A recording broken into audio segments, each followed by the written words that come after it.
بسم اللہ الرحمن الرحیم۔ مختلف صورتوں کے شروع میں یہ حروف اسی طرح الگ الگ نازل ہوئے تھے۔ ان کو حروف مقطعات کہتے ہیں، اور صحیح بات یہ ہے کہ ان کا ٹھیک مطلب اللہ تعالیٰ کے سوا کسی کو معلوم نہیں۔ یہ اللہ تعالیٰ کی کتاب کا ایک راز ہے جس کی تحقیق میں پڑھنے کی ضرورت نہیں، اور عقیدے یا عمل کا کوئی مسئلہ ان کے سمجھنے پر موقوف نہیں۔ یعنی اس کتاب کی ہر بات کسی شک و شبہ کے بغیر درست ہے۔ انسان کی لکھی ہوئی کسی کتاب کو 100% شک سے بالاتر نہیں سمجھا جا سکتا، کیونکہ انسان کتنا ہی بڑا عالم ہو، اس کا علم محدود ہوتا ہے، اور اکثر اس کی کتاب اس کے ذاتی گمان پر مبنی ہوتی ہے۔ لیکن چونکہ یہ کتاب اللہ تعالیٰ کی ہے، جس کا علم لامحدود بھی ہے اور 100% یقینی بھی، اس لیے اس میں کسی شک کی گنجائش نہیں۔ کسی کو شک ہو تو یہ اس کی ناسمجھی کی وجہ سے ہوگا۔ کتاب کی کوئی بات شبہ والی نہیں۔ اگرچہ قرآن کریم نے صحیح راستہ ہر ایک کو دکھایا ہے، خواہ وہ مومن ہو یا کافر، اس لیے اس معنی کے لحاظ سے اس کی ہدایت سب کے لیے ہے۔ لیکن نتیجے کے اعتبار سے دیکھا جائے تو اس ہدایت کا فائدہ انہی کو پہنچتا ہے جو اس کی بات مان کر اس کے تمام احکام اور تعلیمات پر عمل کرے گا۔ اس لیے یہ فرمایا گیا کہ یہ ہدایت ہے ڈر رکھنے والوں کے لیے جو بے دیکھی چیزوں پر ایمان لاتے ہیں۔ الخاتم۔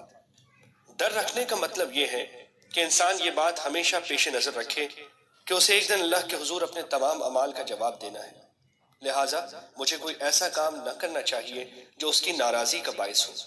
اسی خوف اور دھیان کا نام تقویٰ ہے۔ بے دیکھی چیزوں کے لیے قرآن کریم نے غیب کا لفظ استعمال فرمایا ہے۔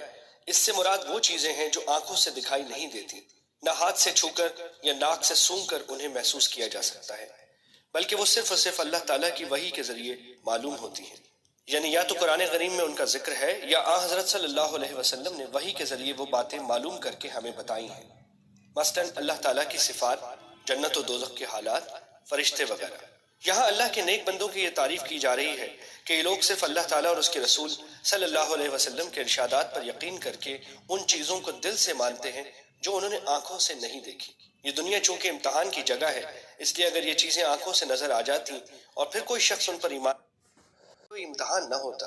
اللہ تعالیٰ نے ان چیزوں کو انسان کی نگاہ سے پوشیدہ رکھا ہے، لیکن ان کے وجود کے بے شمار دلائل مہیا فرما دیے ہیں کہ جب کوئی شخص ذرا انصاف سے غور کرے گا تو ان باتوں پر ایمان لے آئے گا اور امتحان میں کامیاب ہوگا۔ قرآن کریم نے بھی وہ دلائل بیان فرمائے جو انشاءاللہ آگے آتے رہیں گے۔ ضرورت صرف اس بات کی ہے کہ قرآن کریم کو حق طلبی کے جذبے سے غیر جانبدار ہو کر پڑھا جائے اور یہ خیال دل میں رکھا جائے کہ یہ معاملہ ایسا نہیں ہے کہ اس میں لاپرواہی برتی جائے۔ یہ انسان کی ہمیشہ کی زندگی کی بہتری اور تباہی کا معاملہ ہے، لہٰذا یہ ڈر دل میں ہونا چاہیے کہ کہیں میری نفسانی خواہشات قرآن کریم کے دلائل ٹھیک سمجھنے میں رکاوٹ نہ بن جائیں۔ اس لیے مجھے اس کی دی ہوئی ہدایت کو تلاش حق کے جذبے سے پڑھنا چاہیے اور پہلے سے دل میں جمے ہوئے خیالات سے ذہن کو خالی کر کے پڑھنا چاہیے تاکہ مجھے واقعی ہدایت نصیب ہو۔ یہ ہدایت ہے ڈر رکھنے والوں کے لیے کا ایک مطلب یہ بھی ہے